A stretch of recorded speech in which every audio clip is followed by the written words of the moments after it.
Bonjour à tous et bienvenue dans ce 8e épisode de Road Trip BOE. Aujourd'hui on part à la découverte d'une nouvelle commune du Brabant wallon. Je veux parler de Cours-Saint-Étienne et de ses habitants, les Stéphanois. Il y a une certaine multiculturalité qui est pour moi intéressante. Formidable, pour moi c'est une commune formidable. C'est une nature magnifique qu'on devrait essayer de protéger. De la nature, il y en a. Avec le Ravel qui passe dans le coin, ça manque pas de balade. Mais on voit aussi les vestiges d'une ancienne industrie. J'entends souvent le nom Enrico dans la bouche des Stéphanois. D'ailleurs, il y a le buste du bonhomme qui trône sur une place. Je pense qu'au départ, c'était un ingénieur. C'était une famille. Et il faisait de l'acier. Il travaillait un peu pour les trucs spatials et tout ça.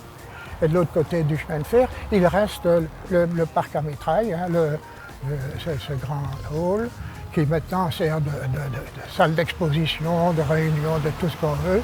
C'est ce qui reste de l'usine Enrico. Il paraît même qu'il y a eu jusqu'à 3000 ouvriers quand l'usine tournait à plein régime.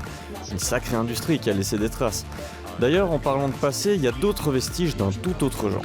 Dans le centre, il y a déjà l'église qui est très ancienne. Je crois que les fondations datent du XIe siècle. Alors l'Arc de la Justice se trouve à Sarre-Messire-Guillaume et c'était là qu'au Moyen-Âge était rendue la haute justice et où les gens ont été pendus.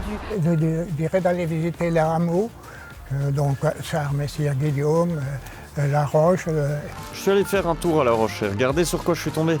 Une fête se prépare et je suis même pas invité. Mais la kermesse de La Roche est une kermesse, comme vous pouvez voir, exceptionnelle et très belle.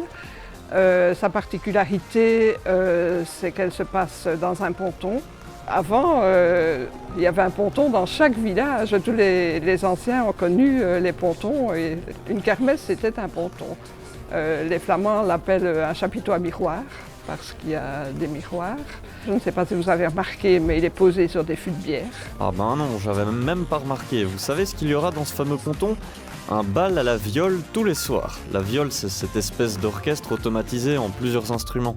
Et la fête commence dès vendredi avec une porchetta, mais il y aura aussi un trail, des voitures anciennes, une brocante, des spectacles et puis un cortège avec fanfare pour terminer le mardi. D'ailleurs, ils ont une drôle de façon de clôturer la fête par ici.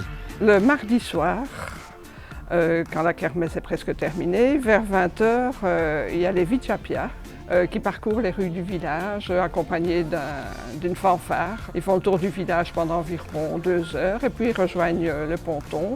Ils font une farandole dans le ponton. Et puis, lorsque c'est terminé, on enterre la fête, c'est-à-dire qu'on met une personne sur une civière recouverte d'un drap. Il y a un curé, un comédien, qui fait une espèce de messe, qui raconte des blagues sur les gens du village.